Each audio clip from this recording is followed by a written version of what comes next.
松树成活3年，逼芽3年，往后造型成景需要多少年就是一个未知数了。我是翻松啊，我是挖来的嘞，可不是翻松的，翻上挖的黑松的是，黑松的，不是山上还有大的。这个师傅现在哪里不怕？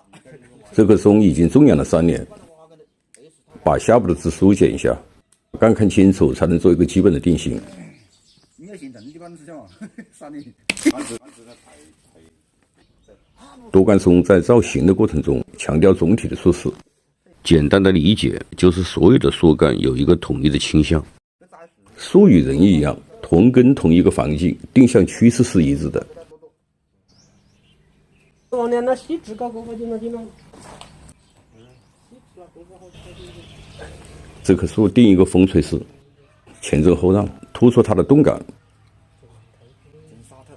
先把真的一番树干往下掉，不盘杂，后续还要进行逼芽。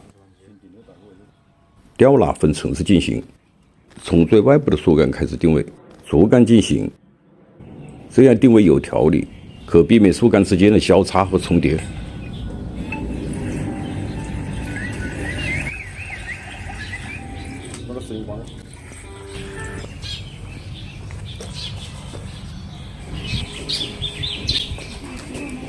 不过太矮了。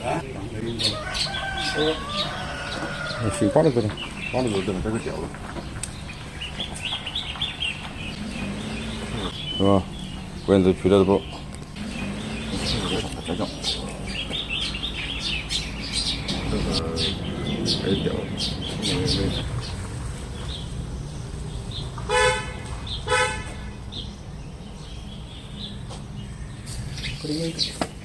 朝右边走不？烤的长得顺很好，很正干。我能把这里飞出来就是。定干的关键在于树干之间形成的角度，这个角度不能从一个方向看，要兼顾前后左右，这样才能形成一个立体的空间。对，这个过得蛮好。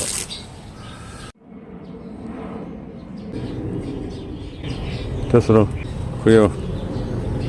再把过子摆吊起来的，吊多大，稍微吊点，就是把过节把它干吊起来了。主要是想把个子啃干吊起来是吧？过得太密了不？树干之间形成的空间分布，首先是树桩的底部，有疏密之分，长路之感。没事的。毛子真跌的是不？毛。现在看没说。稍微过里有点，过里拉一下。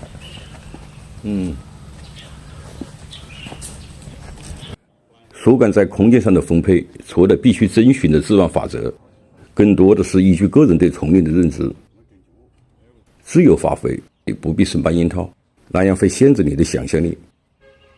玩盆景还是要有点自信。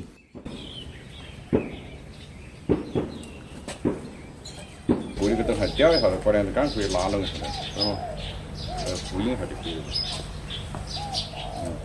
两个杆子嘛，不要。把个根吊3点啊，把个根可以吊着的，个根吊下点，个根吊3点，它就力就相平衡了，是吧？吊了。上部空间的调整，同杆向外伸张，呈辐射状。对，稍微溜一截。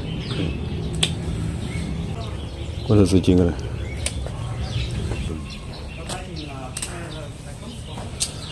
对松树的人参枝，最多留2到3条，一条做干的延续，其他的做出枝。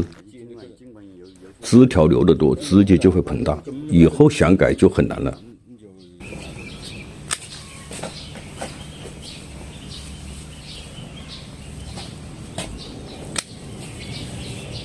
搞点泥巴来了，很高扣。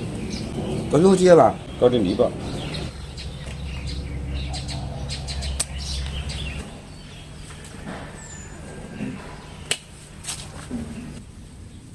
要改变生长方向的枝条，在这个阶段也要进行吊拉到位。同时，根据树干的生长状况，把过长的组织剪短进行疏枝，让下部的侧枝获取更多的养分，加快它的生长。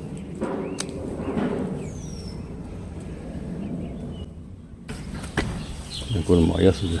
剪开。里头不要是吧？哎，过来给它剪开它，里面的籽把它剪开，朝外面的这个果子就留着吧。还是留点背影的籽啊，留一张啊。把这坑杆剪出来。我们这不要是。等着，我给你剪开。好，来，掉那个关键词来了，把这个字掉起来。剪顶子调节枝干的生长，需要针粗的枝就不要剪，当吸尘枝利用。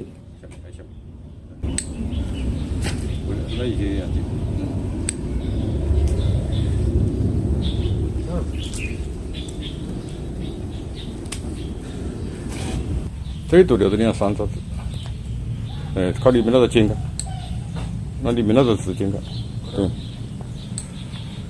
松树剪枝要注意根干的生长平衡，同时要结合壁芽。你千万不能在这里剪，这里发不定啊，很少子把它过不2个，或者5、6声啊，发了5、6个，以后只留3个就可以了，是吧？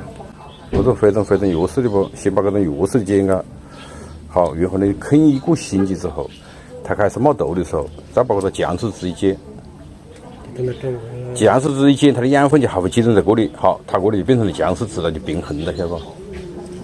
我剪顺序，不是讲你我是讲，我先把我那个酱的剪开，好，有酱的剪开之后。